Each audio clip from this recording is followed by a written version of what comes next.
As a bike expert, I wish I had known this earlier. There's a secret I'm about to share you in this video that I wish I'd discovered way earlier. But before that, did you know we don't just buy bikes based on horsepower or price tags? We buy them based on what we need them to do to our brains. Today, we are introducing a completely new concept, the rider's hierarchy of needs. We are breaking down the 7 levels of motorcycles. Now let's see which level you belong to. We are going from absolute worst to very best. Subscribe and let's ride. Level 1. The Survivalists.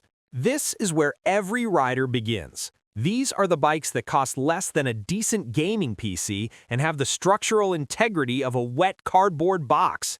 We are talking about the clapped-out Kawasaki Ninja 250s, the Honda Groms, and the 15-year-old Suzuki SV650s with dented gas tanks and zip-tied fairings.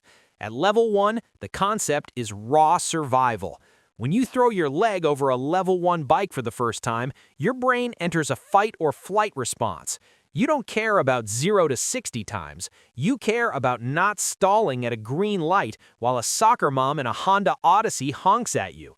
These bikes usually make between 15 and 40 horsepower. They vibrate so hard your hands go numb. The brakes feel like squeezing a block of wood. But here is the secret of Level 1. It is the most magical tier of them all. Because you are at the bottom, every single ride is an adventure. Going 45 miles per hour on a Honda Grom feels like entering hyperspace because you are so close to the ground and so exposed to the elements. You will drop this bike in a parking lot. You will forget to put the kickstand down, and the bike won't care. It will pick you up, dust you off, and teach you how to be a real rider. Level 2. The Appliances. Welcome to the realm of the Honda NC750X, the Kawasaki Versys 650, and the Suzuki V-Strom. The psychological concept here is rationalization.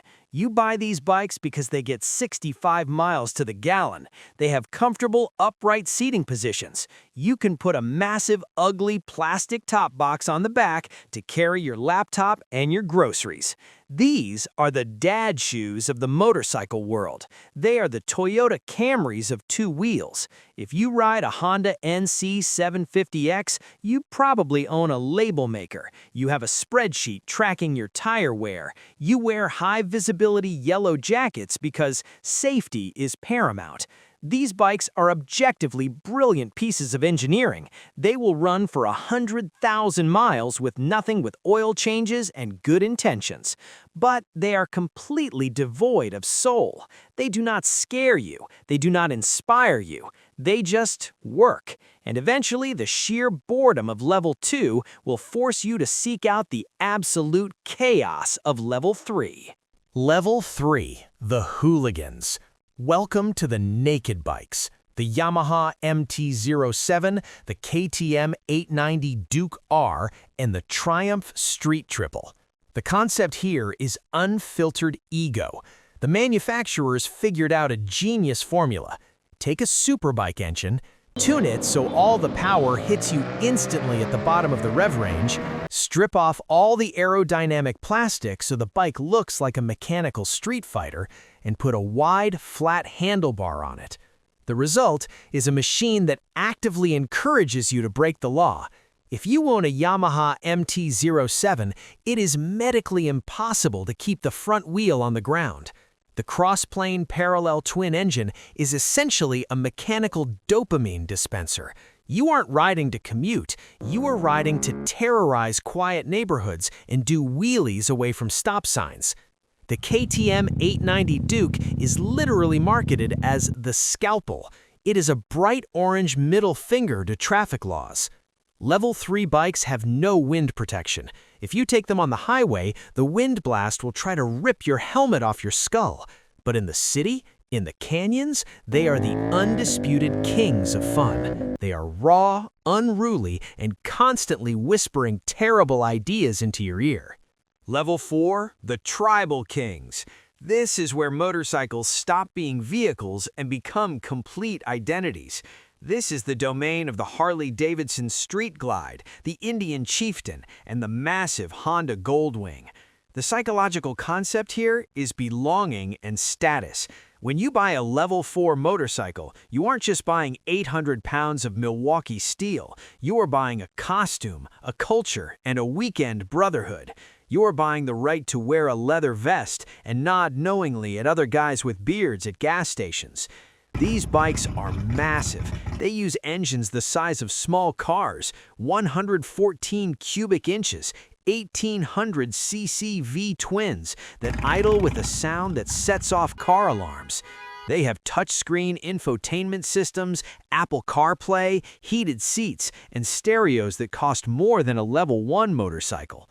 From a performance standpoint, they are absurd. They handle like oil tankers. They drag their floorboards if you lean them more than 15 degrees. But performance isn't the point. Presence is the point. Riding a street glide down Main Street is an exercise in commanding attention. It is the ultimate mechanical flex. It says, I have made it. I have disposable income, and I want everyone within a 3-mile radius to hear me coming. Level 5, the Scalpels. This is the pinnacle of road-legal racing technology.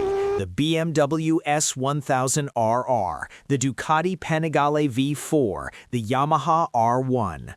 The psychological concept here is the flow state. To ride a level 5 motorcycle at its limit, you have to completely empty your mind. If you were thinking about your mortgage or your relationship or your boss while riding a Panigale V4, you will crash. The bike demands absolute, total presence. These machines produce over 200 horsepower and weigh less than 450 pounds. The power-to-weight ratio is identical to a Bugatti Chiron.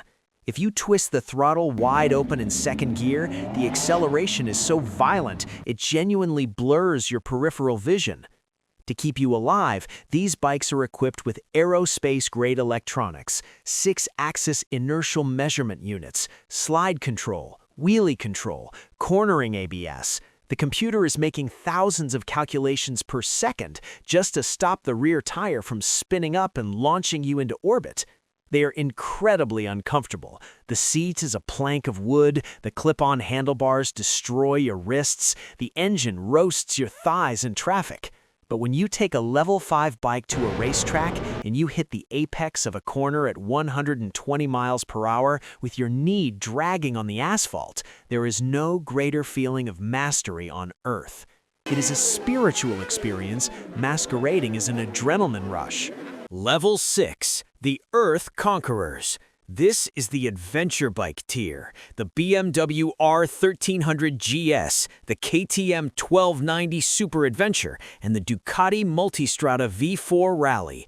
These are the SUVs of the motorcycle world, but unlike your neighbor's Range Rover, these can actually back up their claims. They are massive, towering machines with long travel suspension, 30-liter fuel tanks, and rugged aluminum crash bars.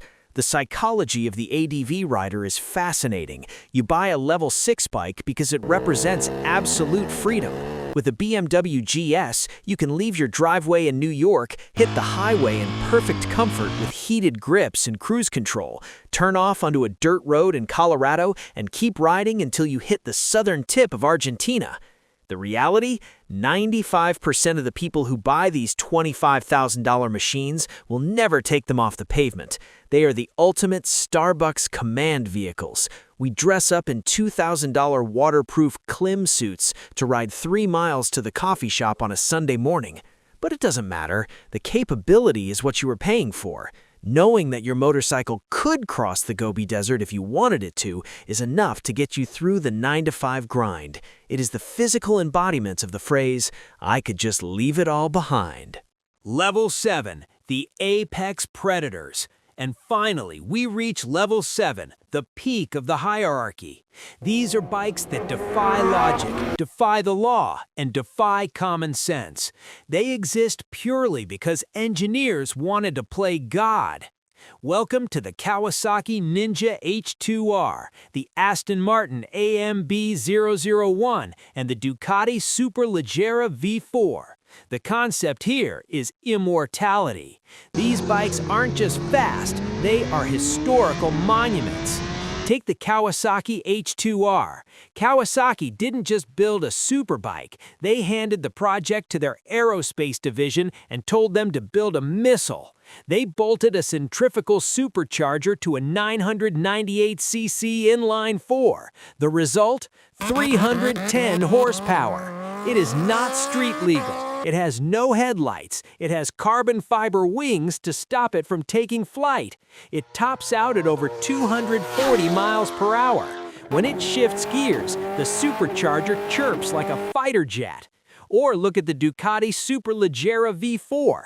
It costs $100,000. Every single piece of the bike, the frame, the wheels, the swing arm is made of aerospace-grade carbon fiber.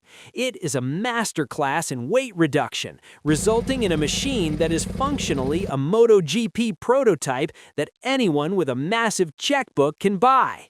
Level 7 bikes are not meant to be daily ridden. They are museum pieces that occasionally burn rubber. They represent the absolute limit of what is mechanically possible on two wheels before the laws of physics simply say no.